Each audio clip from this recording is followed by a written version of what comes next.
Hello everybody, it is I, Ravine Wisp. Alright, how do you paint portraits?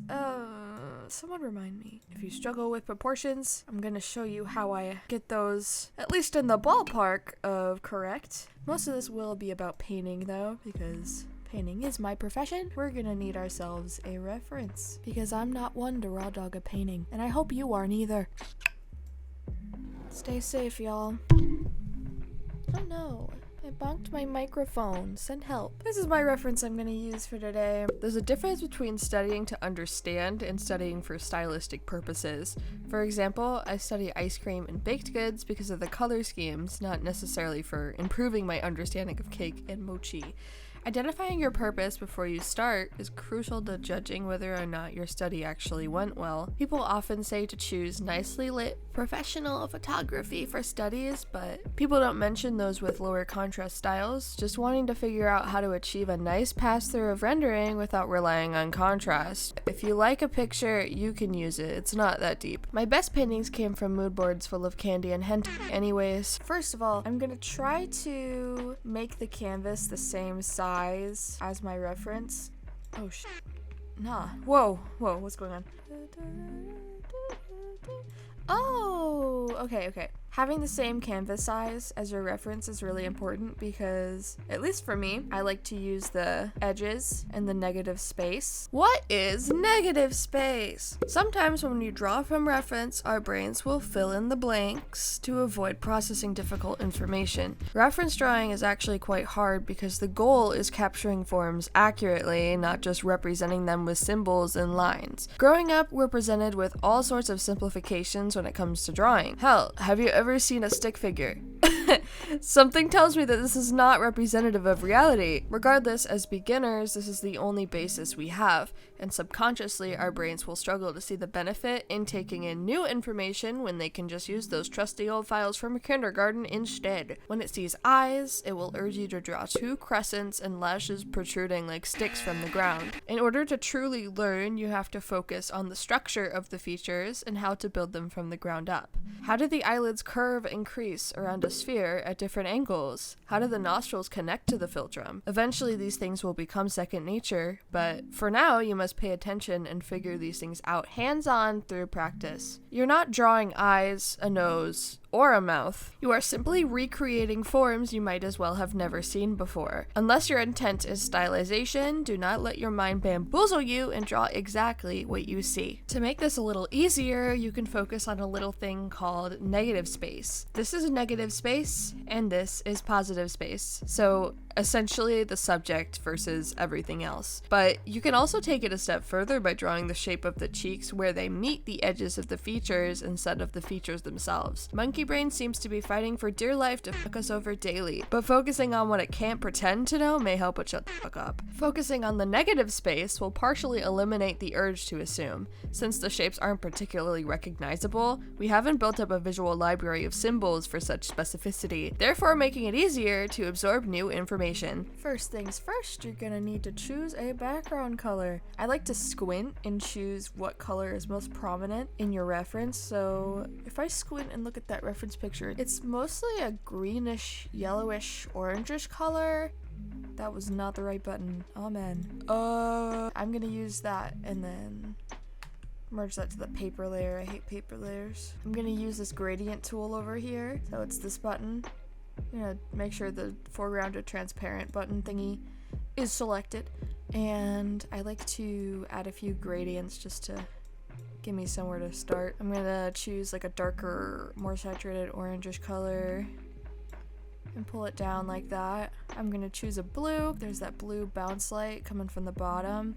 That's more of a cyan than a blue, so I'm gonna go over here. I might do that on another layer actually. Pull up that blue from the bottom like that.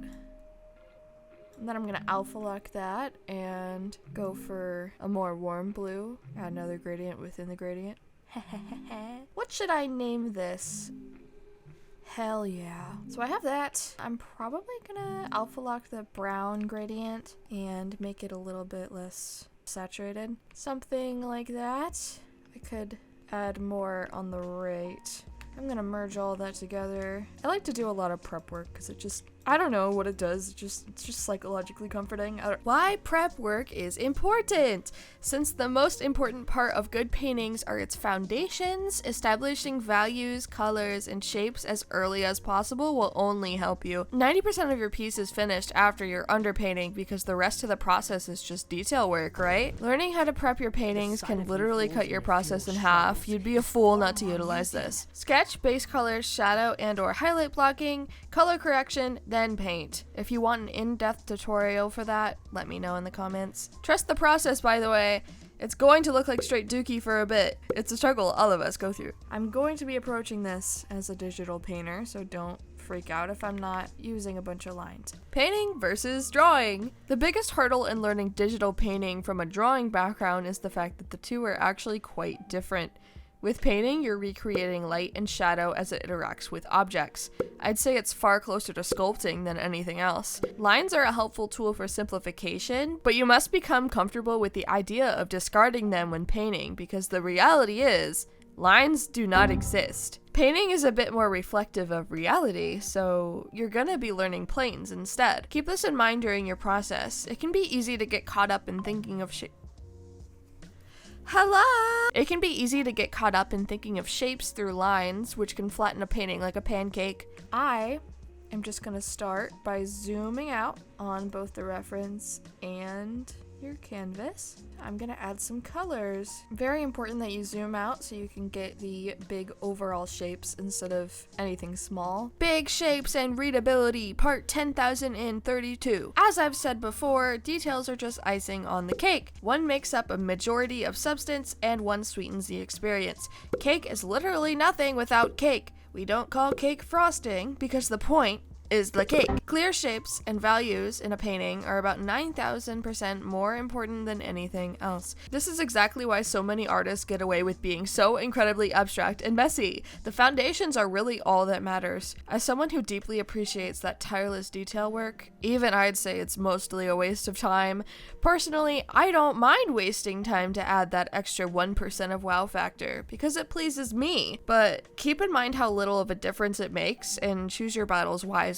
You gotta make it impossible to mess up. If there is an opportunity, most will take it. I see that there's some darker shapes on the right side. I'm gonna squint and look for what is the most prominent and how things would simplify. There's this big triangular shape over here, which ends right next to this bottom corner right here. There's a darker corner at the top, and it's pretty small, and I think it's a lot more desaturated and bluish, like that. There is a lighter, more desaturated triangle on the left side, and there's a bit of a blue triangle on the left bottom side, or what is that? Southwest of the canvas. That is ridiculous. Do not try to make anything exact, just try to get the bigger proportions as accurate as you can, so it doesn't have to look good, like whatsoever. I'm gonna use an airbrush real quick to make more of a gradient because there's more orangey colors over here.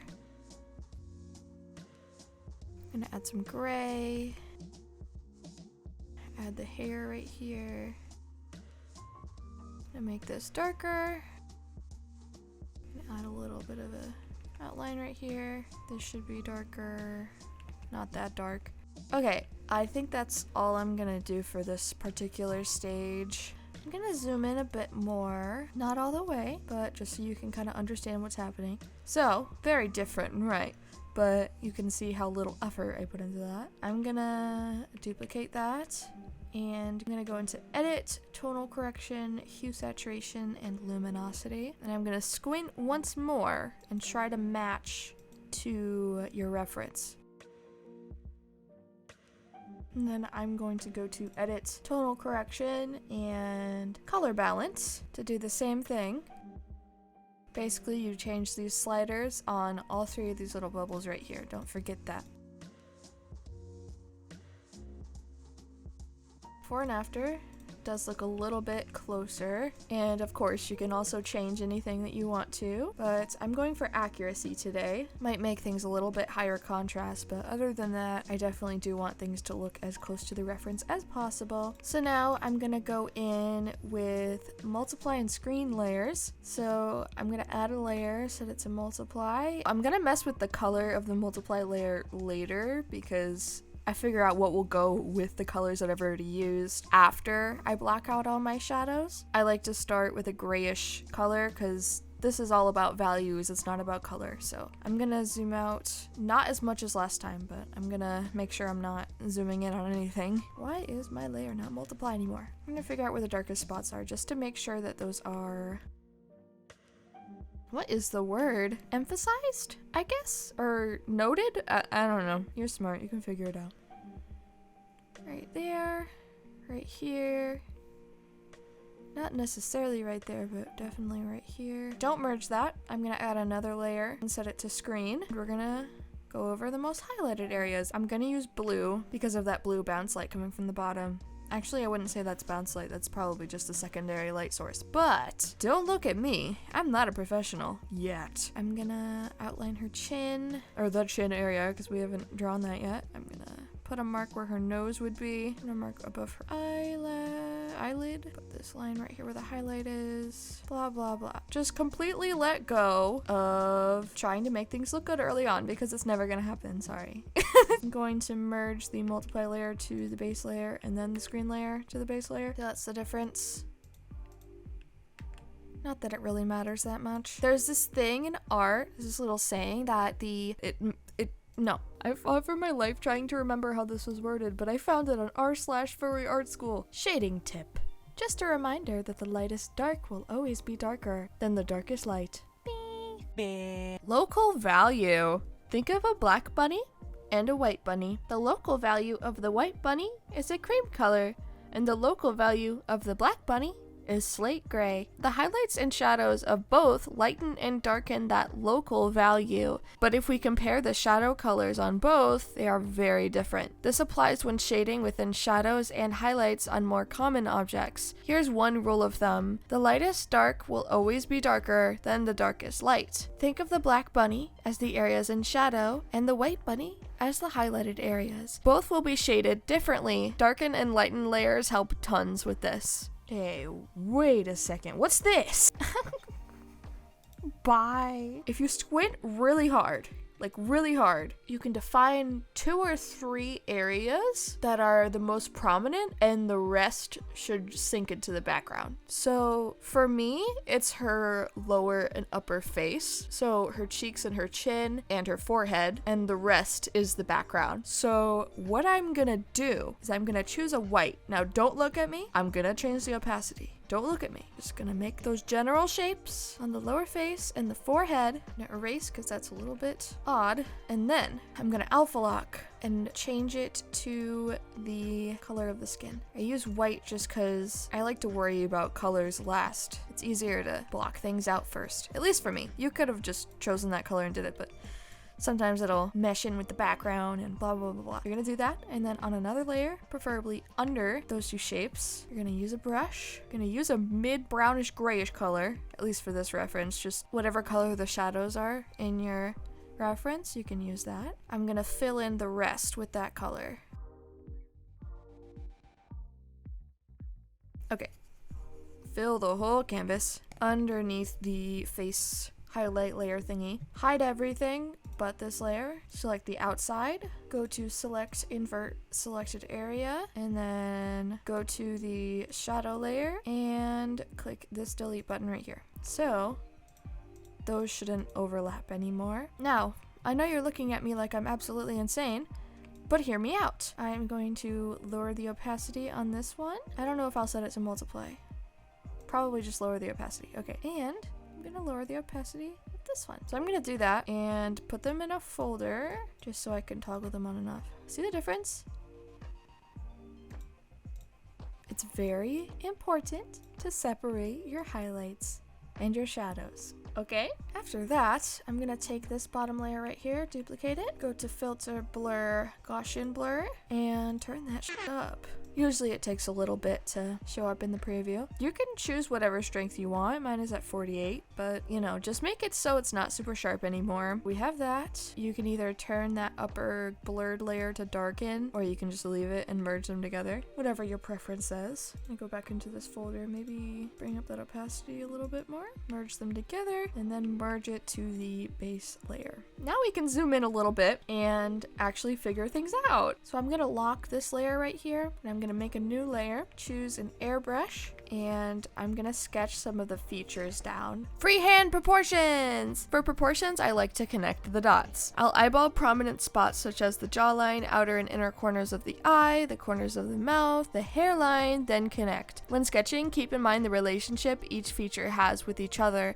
For example, the corners of the mouth often line up with the center of the eyes, and the edges of the nostrils often line up with the inner corners of the eyes. If you split the canvas in half, at least I'm not going to use an exact tool, I'm just going to kind of eyeball it. I like to use these X and Y axes, I don't know what the right word is, to see where a general point is. So I'll start with that forehead hairline area right there. If you look in the reference, the center line, it's slightly to the right. That hairline, or her part right there, is slightly to the right of the Y axis, and it's just a little bit down from the very top of the canvas. You look at it and you say, hey, this is the center line, and you're gonna move a little bit to the right and figure out how high up it is or low down it is from that upper line, and make some sort of dot or line, or just tell yourself that it's right there. You're gonna do that, and then you're gonna find other points as well. For the left side of her face, it's good to figure out the outer points of her face first. I usually go for features, but we can make those better later. I'm just trying to make the negative space accurate before I go into the positive space. I'm gonna try to figure out the left side of her face. So if you look at the reference, it's about maybe 1.5 inches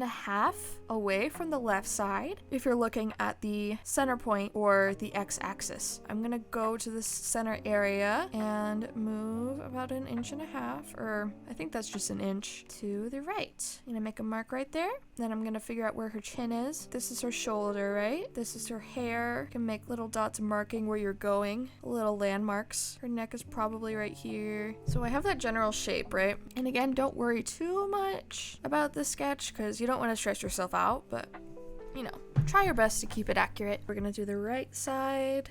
If you look at her ear, it's slightly tilted this way, so it's not lining up with the center line. It's a little bit to the right, so I'm gonna mark right here, generally block that out. And her jawline starts right where her ear ends, curves in, and meets up where her chin is. Right below her jawline is her neck. If you can't see what you're drawing because the background is a little bit too dark, you can just select everything, go to white, and fill the canvas, and turn it to a low opacity. I'd lock it as well so I don't accidentally sketch on it. Right under that jawline is her neck. Right there. It ends quite abruptly because her hair covers it, so I'm gonna do that. I usually take a bit more of a simplified approach. One might say it's a lazy approach, but I'm just trying to show you exactly what I'm thinking of because I know that a lot of people struggle with getting proportions right. And a lot of it is skill, but there are definitely things that you learn along the way that help you. So there's her hair part. There's a little curl right here. There's a triangle on this right side. There's a shadow right here. Blocking out shadows in your sketch is pretty useful, so don't skip that. For painting anyway. There's a strap right here. Noticing that this is a little bit too low. Her neck goes down and there's a line. There's another line as well. There's a little line here. I'm gonna erase this cross I drew in the middle. Now I'm gonna worry about facial features. I'm gonna make another layer. Zoom out a bit. Again, on both the reference and your canvas. I'm gonna make general circles of where her features are. So if you look at the bottom of her chin, her lower lip is a little bit over 1 inch above that chin. I think I learned this from Sam Does Arts, but the face is divided into thirds. The forehead, the eyes and nose, and the lips and chin should be all equal in size. I'm gonna look at the top of the forehead, gauge how far down her eyebrows are. She can be very general about it because we're gonna paint them in anyway. I'm gonna look where her eye is. I'm gonna make some sort of line to indicate where it is. That would be the bottom tear duct, by the way. I'm gonna take that line and draw a line down to show where the lip will be. It's all about where features are are in reference to one another. If any sort of feature looks really off, for example, if the lips look really off, you can look at the nose and you can be like, okay, how close is this edge of the lips to the edge of the nose? And you can look at those features together and be like, okay, is this correct? That's how I like to do things, at least. I did that nose for demonstration really fast. Oh my goodness. Gonna look at how long the philtrum is. Gonna look at where the nostrils are. Gonna look at this area in particular right here, because that usually aligns with the tear duct. The eyes are not that far above the nose. I used to make this mistake all the time. They are really not that far, so don't go crazy. Even if their face looks really wide, just trust yourself and make those eyes a little bit too close to that nostril, because usually, at least for me, I am constantly selecting these eyes and pulling them down. If you struggle with drawing the infamous other eye, do both eyes at once. Build them up step by step together. This will make them far more likely to match. A lot of the time, features will end up more spaced out during the rendering process, so don't be afraid to select and move things around. You can always fix those edges later. I'm gonna erase some of that messiness right there. Her right eyebrow is turned up a little bit. Her left eyebrow is a little bit normal. I'm gonna see how far away it is from the upper lash line. Look at the nose bridge. Where the heck is that? Typically that nose bridge will go up and connect to the eyebrow. Try not to make it connect to the upper eyelid or something, because I used to think that was a thing because I looked at too much Picasso, but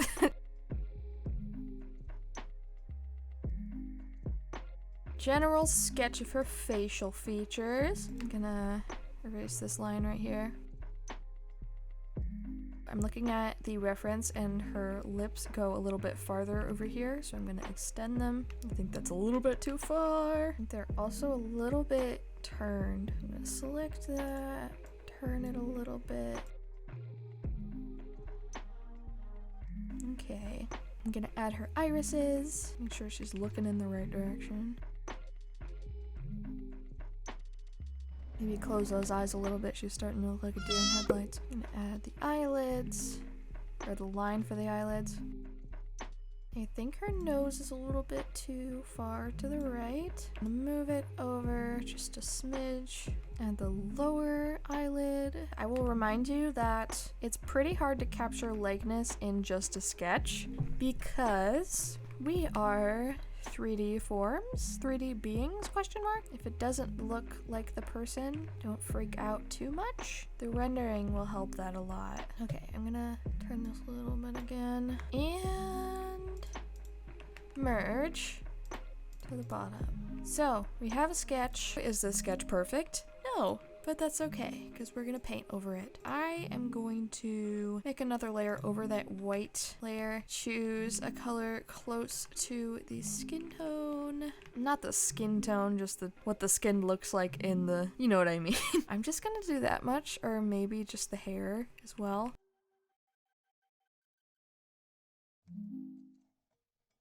Might airbrush a little bit. Alpha lock that layer that we just did. Airbrush generally where some shadows are. This doesn't need much explanation because it's very sporadic, I guess. Doesn't rely on anything. You're just kind of blocking out where those values are once again, just to give yourself something to start with when you start painting. Paint under the eyes a little bit. That look. Ooh, you need whites in your eyes. Oh my goodness. That's better, I think. I'm gonna add some color to her lips. Not super bright. That's crazy. Add a little bit of a highlight right there. Blah, blah, blah. Just mess around, I guess.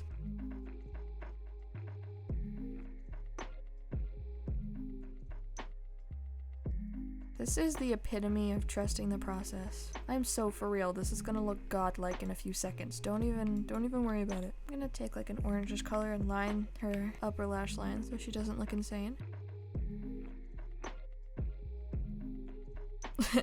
I think I should use this for the thumbnail, just to jump scare y'all. I'm gonna duplicate the sketch layer, merge them, alpha lock, select everything, and fill those lines with a red color, or a deeper red color, I mean. Merge that with the quote-unquote skin tone layer. I'm gonna hide the white in that background. Gonna make that slightly transparent. I'm gonna merge all of that together. I bet you're terrified Good luck. I'm gonna duplicate that once more and blur it a little bit. I'm just gonna choose blur strong. Merge those together. Hard and soft edges. Hard edges indicate that a form is ending. For example, the sides of the nostrils where the lips part and the upper and lower eyelids. Soft edges indicate either the surface of a continuous form or subtle plane changes like the cheekbones, the curve of the lips, and the bridge of the nose from the front view. You need to balance both to paint effectively. Too many soft shadows and your piece will look muddy, unfocused, and flat. Too many hard shadows can also flatten a painting as well as make it look cluttered and dry. For the technique I use, I like to make a hard edge, then blend the parallel edge out. It works quite well. Rarely will you ever need to keep both hard edges of a stroke. In the beginning and middle stages, I like to use the G pen and the airbrush to establish all of those edges. Near the end, you're gonna want to get to painting though, because that combo can look a little dull. So you're gonna have to whip out Soft Paint by Breadfly or any other paintbrush that you like to use. It's really good for getting a lot of information down in a short period of time, but don't rely on it too much. Stylistic differences apply. These are general rules. And then I'm going to take an airbrush, zoom into my reference, not a whole lot, but some. I'm gonna define her jawline a little bit. I'm gonna press where I want the line to go, hold shift, and then press where I want the line to end. I do that all the time. So I'm gonna define that bottom of her jawline. I'm gonna make a shape right here because it's dark under her ear. Make another layer.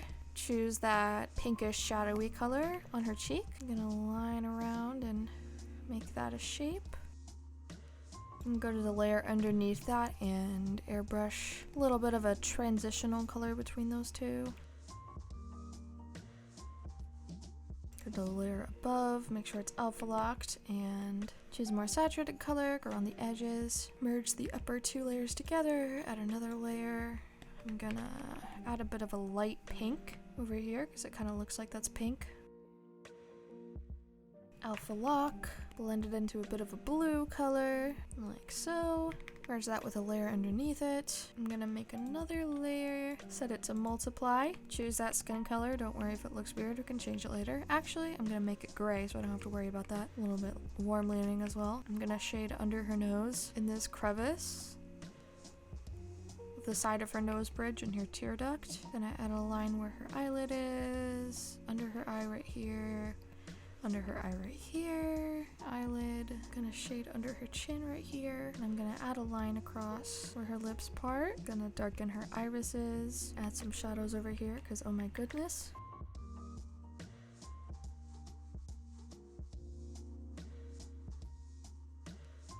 I'm gonna duplicate that. Lower the opacity of that duplicated multiply layer. Merge them together. Alpha lock. You can airbrush a little bit just to soften things out and lighten a few things up. Okay, merge that. Oh, actually don't do that. Merge this lower layer to the base layer and then merge multiply down. It's already starting to look better, that's good. I'm gonna add her nostrils. Zoom in a little bit to get those shapes right. Make sure you don't make these too far apart. I used to make them super far apart for whatever reason. They're not really that far. I'm gonna blend this shadow up a little bit. Add a crease where her nostril is, or where the edge of her nostril is. Add another crease over here. Give her a little bit of a philtrum, at least hint at it. Define her lips a bit more.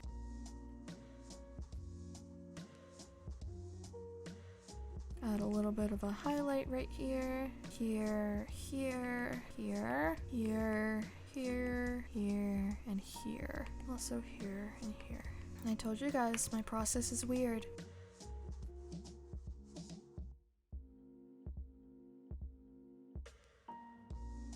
I'm just blending out her lips a little bit. Goodness gracious, those eyes are terrifying.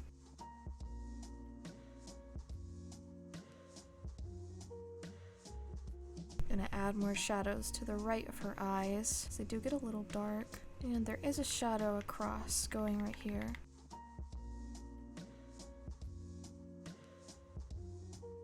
Gonna blend this shadow up. Gonna zoom out a bit so I can get her forehead. That is more of an orangey color, isn't it?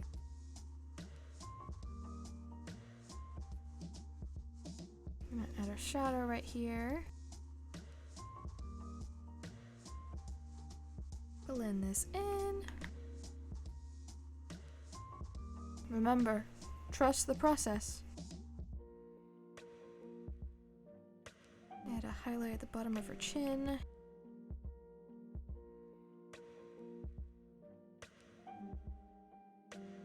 I'm gonna do the dreaded canvas flip. Watch out with the reference as well, just to get this shape on the right correct. My cat's trying to get in my room. Okay, got that shape. Gonna blend these together.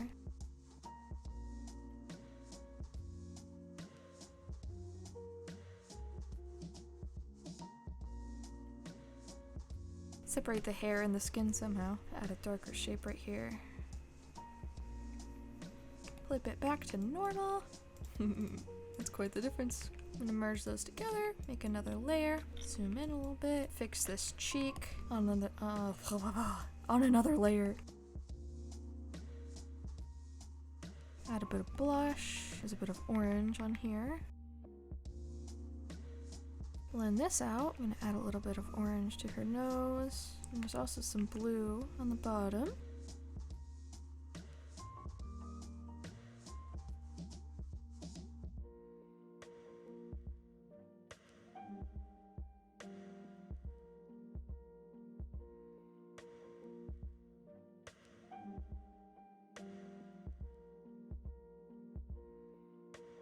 Outline that nose a little bit.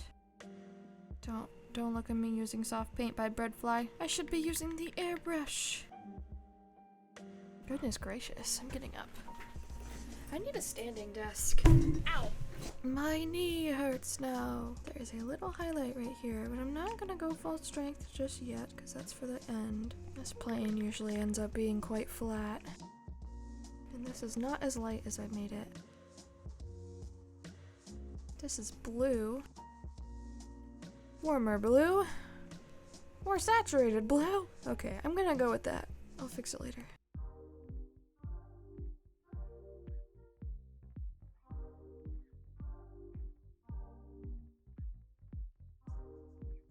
Hey, we're getting somewhere. I'm gonna make a shape above the eyebrow. What in the world?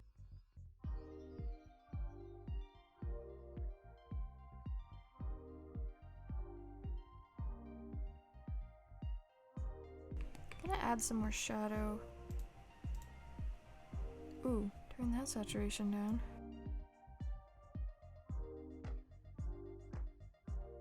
Putting everything back into shadow because I tend to go a little bit too light with those highlights. I'm gonna airbrush on some more blue hues at the bottom.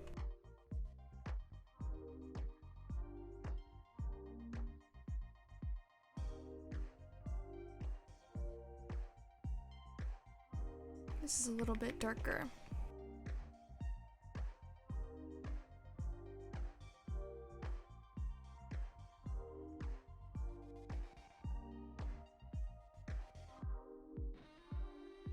Adding a bit of shadow to that hair. This is a bit darker. I am gonna add a shape underneath her eyebrow.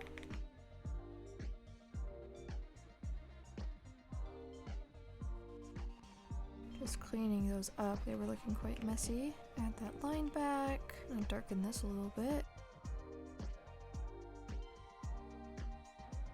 Okay, I'm gonna do that to the other side.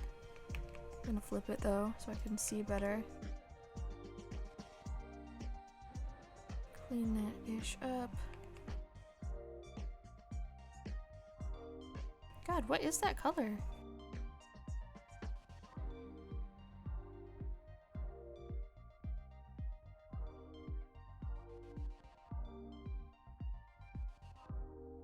Define that upper lash line and the lower lash line. I'm gonna make that the white of the eye more accurate and make the outer edges of the iris darker, or outline them, I guess.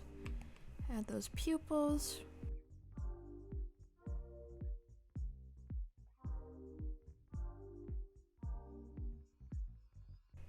Clean that up a little bit.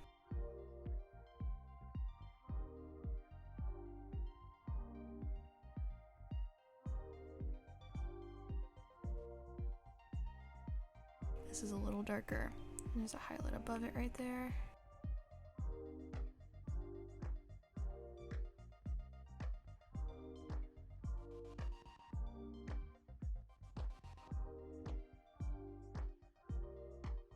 Add a highlight right here.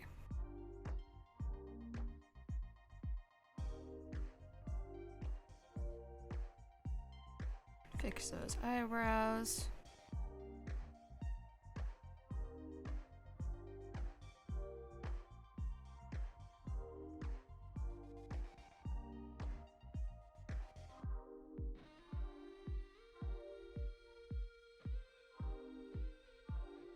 Define that side of her face again.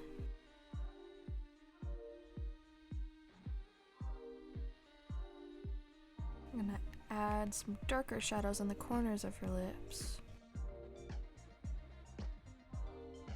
Okay, and in the middle there's a darker shadow. Usually it's best to use the darker shadows on the lips, in the middle, and on the outer corners. And there's also a shadow on the bottom. But the highlight's more prominent, so I think I'm just gonna do that highlight instead, at least for now.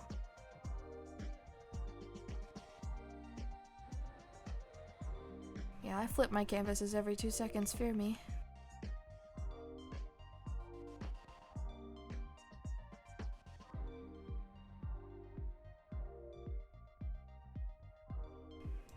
See, look, it's coming together. Just trust the process and you'll be okay. Another layer, gonna try to fix this other eye. You are definitely supposed to do both eyes at once, but I am a fool, so don't worry about me. I will suffer the consequences of my actions soon enough. Usually to align the eyes, I like to align those tear ducts. See the corner? I always mess up the eyes like that. And I gotta fix that somehow.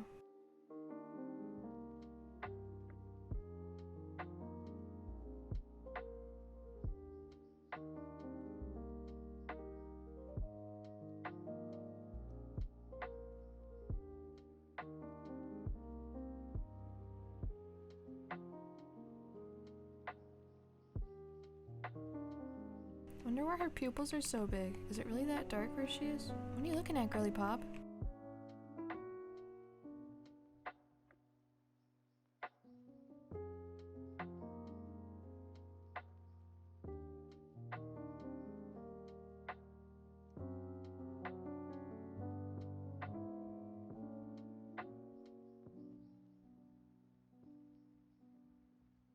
One lower lid for you.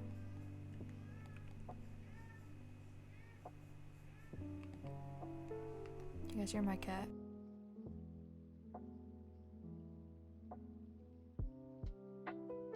Ooh, that looks rough.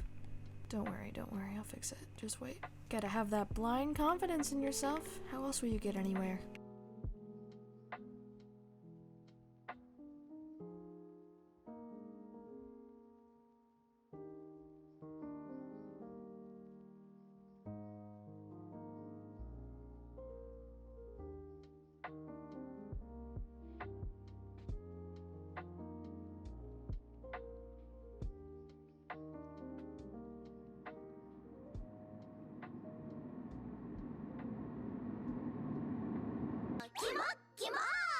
I'm gonna add a shadow at the top, hopefully that'll help.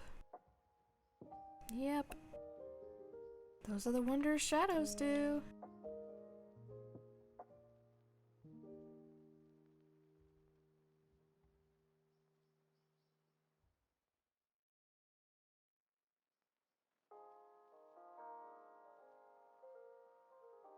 Gonna put that highlight back in on her eyelid.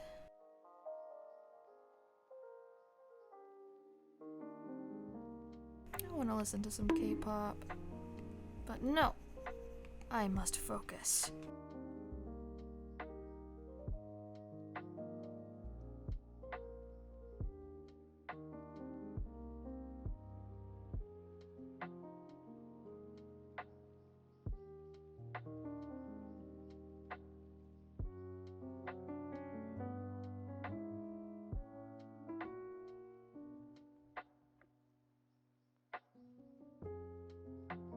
Try to make these lips look nice. Well, refine them, I mean.